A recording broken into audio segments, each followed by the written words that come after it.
Salve galera! No vídeo anterior a gente iniciou a conversa sobre a proposta de Kant acerca da teoria do conhecimento, na sua tentativa de combater a teoria empirista, que dizia que o conhecimento se origina da experiência, como Hume e Locke, e a teoria do racionalismo, principalmente de Descartes, onde o conhecimento está dentro da nossa cabeça, já é inato, nós recebemos isso talvez inclusive de um Deus. O Kant, através do seu criticismo, ele vai dizer que nenhuma dessas duas formas originalmente se dá o processo de conhecimento. Ele vai dizer que tanto a experiência quanto a razão, ou quanto a intuição, ele vai dizer a intuição, elas são fontes originárias do conhecimento. Ou seja, através da experiência e da razão e uma relação que ocorre nas nossas estruturas, que ele vai chamar de estruturas a priori, através dessa relação entre os objetos sensíveis e o nosso intelecto, a partir daí vai nascer o conhecimento. Ou seja, então, o nosso cérebro possui as estruturas a priori possíveis de adquirir o conhecimento, ou seja, não é aquela razão dos racionalistas que diziam que já está pronto, a razão para Kant é uma possibilidade, e a partir então dessa razão nós vamos gerar o conhecimento, ou seja, o conhecimento então ele é a posteriori. Então ele não está na experiência, mas ele se origina da experiência que, relacionando conceitos dentro do nosso intelecto, vai gerar para nós então o conhecimento. Então o conhecimento para Kant ele acaba sendo a posteriori, ou seja, posterior à experiência. Isso então o Kant vai nos chamar de sujeitos transcendentais. O que quer dizer isso? O sujeito transcendental não em vista a uma metafísica, a um assunto espiritual divino.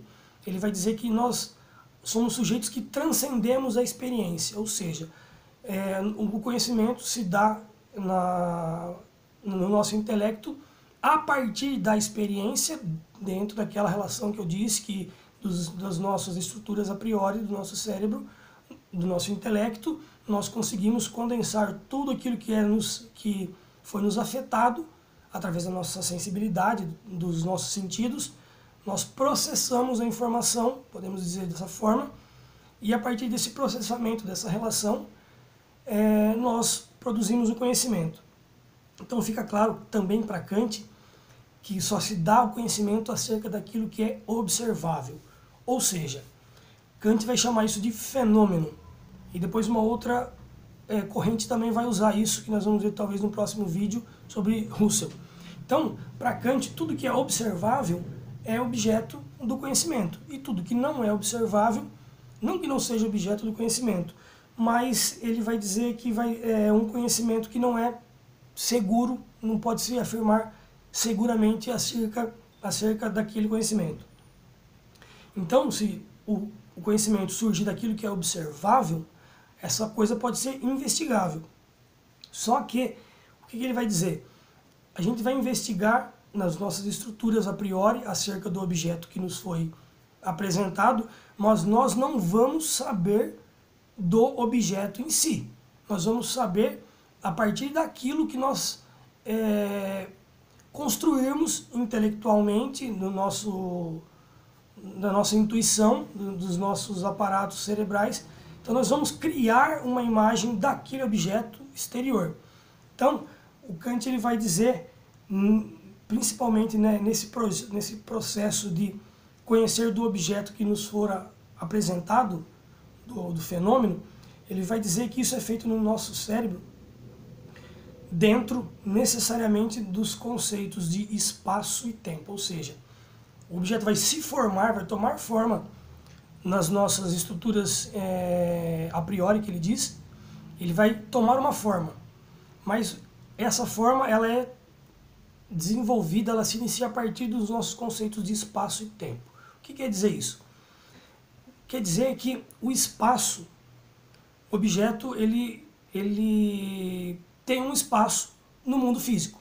Nós enxergamos esse espaço e a hora que nós analisamos o objeto, nós o fazemos de acordo com um tempo histórico, um tempo cronológico, um tempo cultural, um tempo social dentro do nosso intelecto.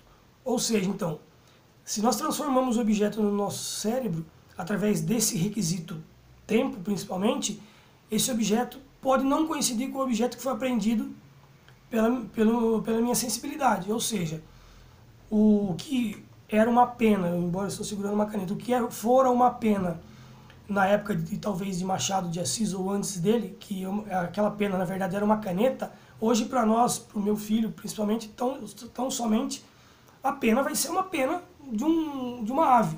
Então, tá vendo como não coincide o espaço e o tempo dessa construção do conhecimento? Ou seja, o objeto que nós formamos dentro do nosso cérebro pode não coincidir da forma como o objeto se apresenta, ou o Kant vai chamar de objeto em si. Então nós não temos conhecimento do objeto em si. Nós temos apenas e tão somente o conhecimento do objeto que se forma dentro dessa estrutura que eu falei do espaço-tempo dentro do nosso cérebro, acerca das nossas estruturas a priori.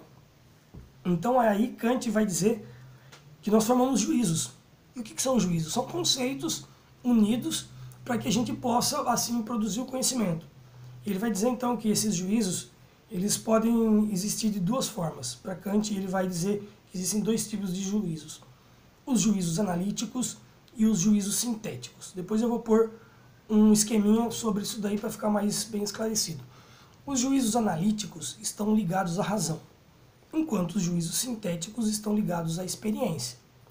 Os juízos analíticos da razão, geralmente são juízos onde o predicado não vai acrescentar conhecimento ao sujeito.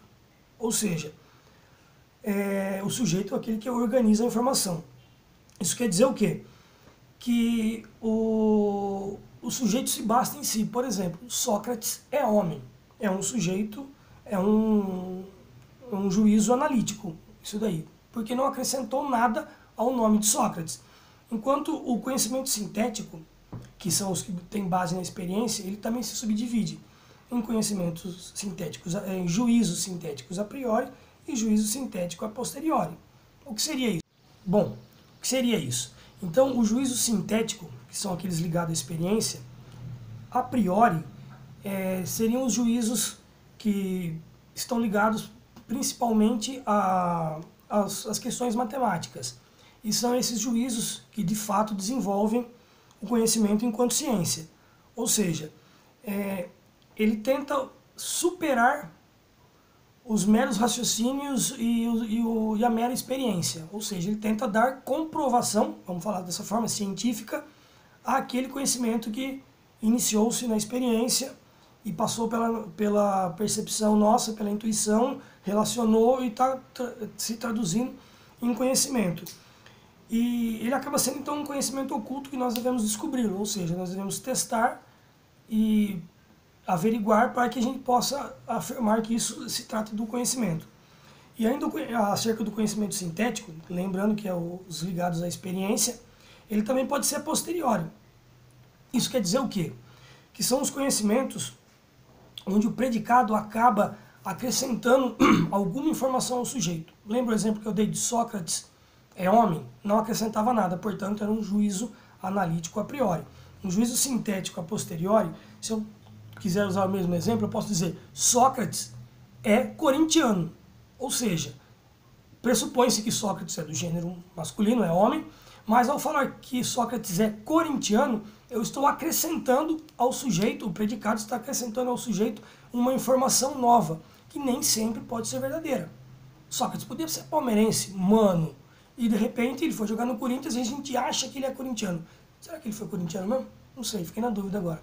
Então, essa frase, Sócrates é corintiano, acaba sendo um juízo sintético a posteriori, que baseia-se única e exclusivamente na minha experiência, porque eu sei que o cara jogou no Corinthians, eu não estou falando do Sócrates lá na Grécia, eu estou falando do Sócrates corintiano aqui no caso, enquanto o exemplo lá do conhecimento analítico a priori, Sócrates é homem, se basta em si a informação, ou seja, tem base na razão, e o conhecimento sintético a posteriori, Sócrates é corintiano, baseia-se pura e exclusivamente na experiência. Portanto, nesse caso, Kant vai dizer que esse conhecimento não é um conhecimento seguro. Então ele vai dizer que os conhecimentos seguros se dão quando ligado à experiência, desde que ele seja conhecimento a priori, ou seja, uma tentativa de superar o empirismo, de superar a lógica matemática ou seja, é aí que caminha a ciência em si. Então, para encerrar esse vídeo,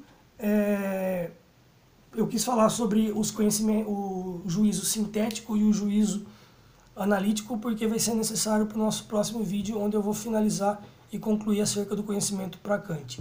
Nos vemos numa próxima oportunidade. Valeu pela atenção.